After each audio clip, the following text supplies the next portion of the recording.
సొంత కుటుంబాన్ని గురించి మాత్రమే ఆలోచించేవాడు ఎప్పుడూ ఏడుస్తూనే ఉంటాడు. దేశం గురించి ఆలోచించే నా రాష్ట్రీయ స్వయం సేవక సంఘం కార్యకర్తలు ఒక్కడు కన్నీరు పెట్టాడు. They are the heroes. మనము మన కుటుంబం. మరి దేశం గురించి ఆలోచించేవాళ్ళండి. దేశం తెల్లారితే దేశం.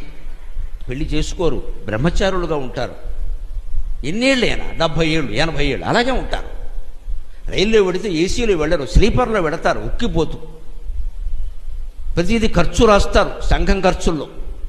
ఎంత? ₹1 ₹3 ఎక్కువ రాయరు. ఎవరింటోనో భోజనం చేస్తారు, హోటల్లో ఉండరు. కులభేదం లేదు, ఏం పెడితే తింటారు. చిన్న సంచి భుజాన్ని వేసుకుని వెళ్ళిపోతారు, ఓ పైజమాలు అల్చి వేసుకుని. దేశాన్ని ఉద్ధరించే వాళ్ళంటే ఇంకెవరంటే నాకు అర్థం కాదు. నోరిప్పితే దేశం.